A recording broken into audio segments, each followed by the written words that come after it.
অনেকের চোখ বড় বাফে তো একটা কই জেনে বাইক কিরা ফটো, অনেকে কেউ দাদার আমলে কই জেনে দাদা আলমারির উপরে রাখছিল, ঠিক কিনা বলেন? আবার কেউ কেউ আছে দাদা ভরছিল বাপে ভরছিল ওনা তো রইনা নাই, ওইটা মাদ্রাসা দিয়ে দাম করে দিয়ে আর বাজার আডার মসজিদে কোরআন শরীফ দিয়ে আইছি, মসজিদে কোরআন শরীফ দিয়ে আইছি, কি লেগে কোরআন শরীফ দিয়েছে বুঝছেন না? বড় রইনা নাই বেচাদের দেহে অজু করলো, অজু জানে না। আয় হ্যাঁ ওই যাবো, আমার কথা কষ্ট নিবেন না, সুর হাত করে বলতেছি।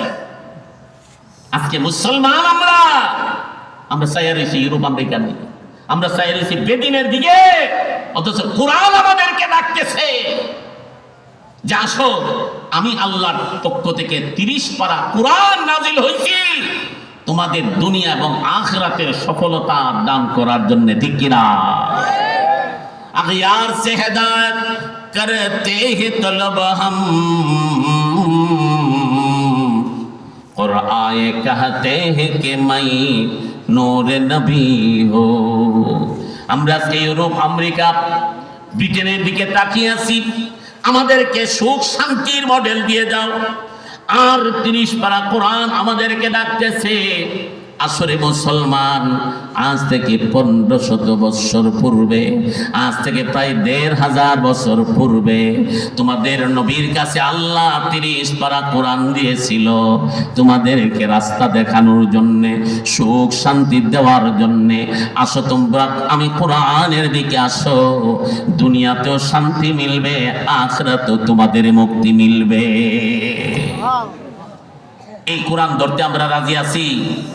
কারা কারা রাজি আছেন? আল্লাহর উঁচু করে হাতটা দেখায়, রাজি আছি? আল্লাহ কবুল করেন, সবাই বলি আমিন।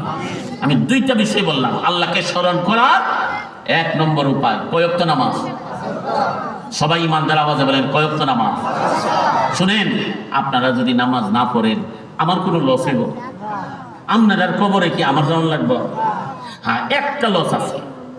যদি আজকে এই ওয়ার্ডটা চিন্তা করতাম যে না, ও এলাকার মুরব্বীরা তো অনেকে চিনা, হেরা তো শ্বাসগুলো যায় চা খা, নামাজ তো হেরা পড়ে না ঠিকভাবে, এই ওয়ার্ডটা করলে মুরব্বীরা মনে কষ্ট হইব।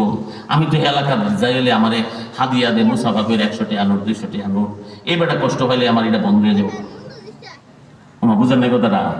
এই চিন্তা করে যদি ওয়ার্ডটা না করি, আর ইহানে মাহফিল্লা কইরা গেলাম, হাস্যের মাঠে আল্লাহ জিজ্ঞাবো কিরে তোরে দাওয়াত দিয়া নিছি, তুই নামাজ যে পড়ে না, বেনামাজি দিলি, তুই নামাজের কথাটা কইলি না।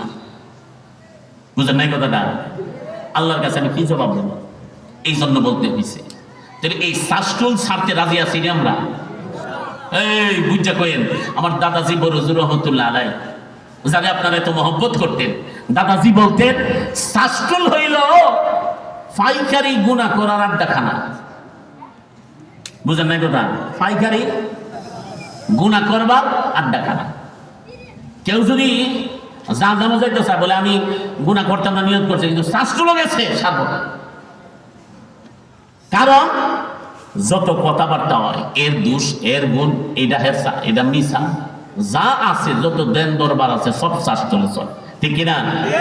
হাফ আসতে হেরসা আর গুনাহ করে সারা জীবনে। এইরকম বেহুদ আমার দাদাজির বাসাটা বলতেছি, দাদাকে ডাইরেক্ট ফার্স্ট ইয়ার চা খাইতো যা, আর সারা জিন্দিগির জাহান্নামে আগুনে জ্বলবার রাস্তাটা বের করে লইয়া, এর মতো বদক ফাইল্লা বেহুবার ফেলা আছে। এই জন্য আমাদের সবাইকে আল্লাহ তাআলা হেদায়েত দান করেন, সবাই বলে আমিন। এই কোরআনের পথে মাদ্রাসার মধ্যে নামাজ শেখা, কোরআন শেখা। আজকেও খবর নিছি মাদ্রাসা আয়েশা ছাত্র কতজন আছে? হ্যাঁ, আমাদের বাদুগর পড়ছে, এরকম আছে তো উস্তাদ। আমরা জিজ্ঞাসা করছি কোন জমাতে কতজন হেফসানা